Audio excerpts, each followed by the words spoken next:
شادی کی ڈیٹ نکالتے سمے اقرب دیکھنا کیسا ہے؟ بہت اچھا سوال ہے کہ عام طور سے ہمارے یہاں پر ہمارے علاقے میں بھی یہ چیز پائی جاتی ہے کہ جب بھی شادی کی ڈیٹ متعین کرنی ہوتی ہے تو اس میں یہ دیکھتے ہیں کہ کیلنڈروں میں اسلامی کیلنڈر کے نام سے جو کیلنڈر بکتے ہیں اس میں لکھا ہوا ہوتا ہے قمر در اقرب۔ تو قمر در اقرب میں یہ کہا جاتا ہے کہ اس میں شادی بیاہ یا کوئی بھی فنکشن کرنا، خوشی کی تقریب منانا کو جو ہے منحوس سمجھا جاتا ہے۔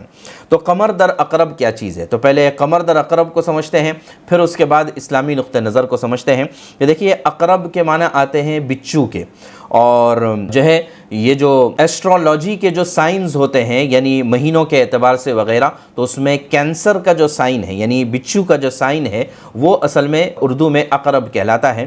تو یہ اس کا براہ راست تعلق ایسٹرولوجی سے ہے، یعنی ان چیزوں سے ہے کہ جو تاریخ دیکھ کر، نام دیکھ کر اور چیزیں دیکھ کر مستقبل بتانے کی بات کرتے ہیں، بھوشیوانی کرتے ہیں، اس سے اس کا تعلق ہے۔ تو آپ خود اندازہ کریں کہ شریعت میں اس کی کہاں سے گنجائش ہو سکتی ہے۔ اللہ تبارک و تعالیٰ کی طرف سے صاف اعلان ہے کہ علم غیب، مستقبل کا علم، یہ سوائے اللہ تبارک و تعالیٰ کے اور کسی کے پاس نہیں ہے۔ 5 چیزیں وہ ہیں جن کا علم سوائے اللہ تعالیٰ کے کسی کو نہیں، اور ان میں سے ایک چیز یہ ہے کہ کل کیا ہونے والا ہے، اس کی بھوشیوانی کرنا یہ اسلام کے نقطہ نظر سے ناجائز ہے، حرام ہے۔ بلکہ احادیث میں تو یہ بات ملتی ہے کہ جو شخص کسی اس طرح کے کاہن کے پاس یا مستقبل بتانے والے کے پاس جائے تو جانا ہی گویا کہ ایمان سے نکل جانا ہے، اس لیے کہ آپ کیوں جا رہے ہیں اس کے پاس، اس کے اوپر بھروسہ کرتے ہوئے، یقین کرتے ہوئے، تو لہٰذا یہ بالکل ناجائز اور حرام ہے۔ اب اس پر آتے ہیں کہ بھئی قمر در اقرب کی وجہ سے کیا نحوست آتی ہے؟ تو ایک دوسری بات سمجھ لینا چاہیے کہ برکت اور نحوست کا کنسپٹ کیا ہے اسلام میں۔ تو دیکھیے برکت اور نحوست کا یہ ہے کہ ہمارے یہاں پر کوئی دن، کوئی وقت اور کوئی جگہ یہ منحوس نہیں ہوتی ہے، اور ہمارے یہاں پر کسی شادی کے لیے تاریخ اور اس کا مہورت نکالنے کی ضرورت نہیں ہوتی کہ یہ تاریخ اگر فلاں دن اور فلاں وقت پر ہوگی تو ہی جو ہے یہ شادی چل پائے گی ورنہ نہیں چل پائے گی، یا یہ کہ دونوں میں سے کوئی ایک مانگلک ہے یا نہیں ہے۔ یہ سارے پرابلمز ہمارے یہاں پر نہیں ہیں کہ کوئی بھی ہمارے یہاں کوئی دن، کوئی وقت، کوئی شخص منحوس نہیں ہوتا ہے۔